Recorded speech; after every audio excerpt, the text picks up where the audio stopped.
I guess first, any updates on Precious, Otto, and Christian for tomorrow?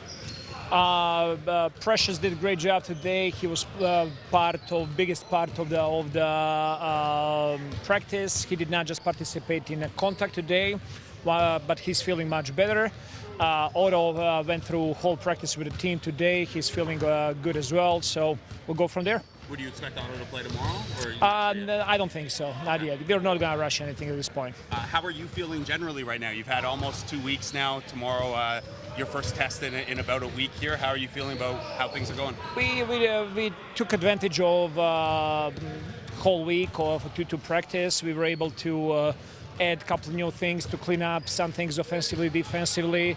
It's just going to take some time for our habits to become our second nature, but really good week for us. When it comes to the actual tactics side of things, getting in your plays, getting in your defensive principles, how important is it to have a game like tomorrow, even against a team from Australia, to have someone who, you're practicing here against guys who know what you're trying to do. You get kind of a fresh look against a team that's trying to stop you on a day like tomorrow. As you can see today on our board, it says it all matters. So this practice matters today, game tomorrow matters. It's going to be opportunity for us to focus on creating our habits offensively and defensively. So it doesn't matter who we go against. We got to be at our best and work on our game. Hey, Coach, can you talk about the leadership that the veterans here have brought to you, Garrett Temple, Thad Young, the experience that they bring to these practices and the level of compete? No, they're amazing. Just the way they're communicating with teammates, the way they're seeing the game and details of the game.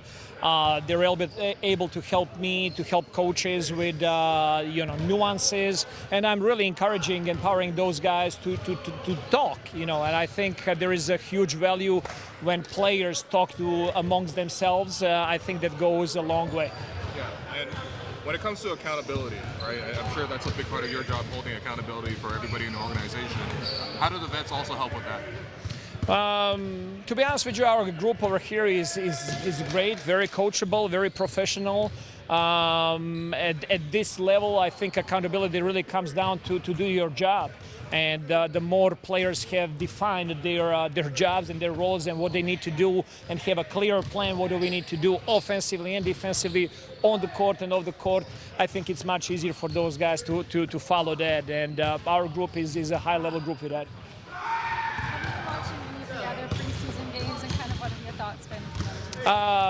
No, very little. I'm really focusing on our team. Obviously, I caught a little bit on TV. I watched a little bit of Real Madrid and Dallas game the other night. Yeah, big upset. But Real Madrid is one of the biggest clubs in the world as well, and they did take those games serious as well. When it comes to the defensive side of things, you guys are obviously playing a little bit different stylistically here this year. We've heard Jakob talk about it a little bit. The guys who were here the last couple of years, how are they transitioning to a different defensive approach?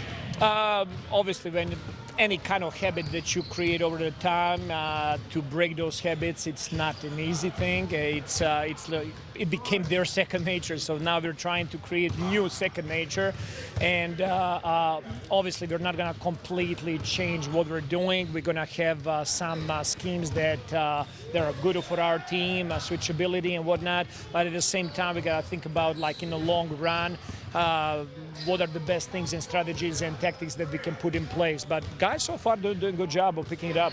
When it comes to being maybe a little less aggressive, going for steals and double teaming and things like that, how much are you challenging the guys individually? Hey, this system is going to rely on you more to defend your man one-on-one. Everything starts with good defense one-on-one. When you have good defense one-on-one, it's much easier to shift. It's much easier to help your teammates. And I think our size at the same time, when we make people shoot over us, it's not working to their advantage.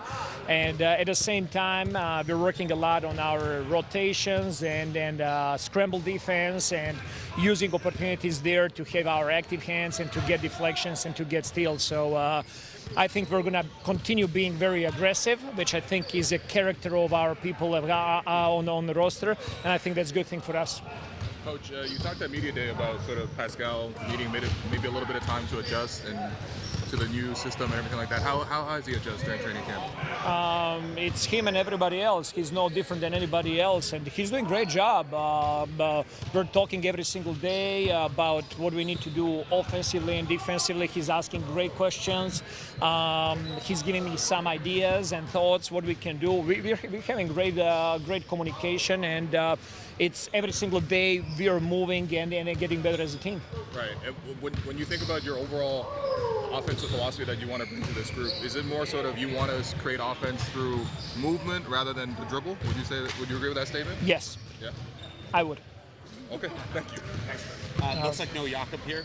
Are you expecting him to play tomorrow? Probably not, but we'll see.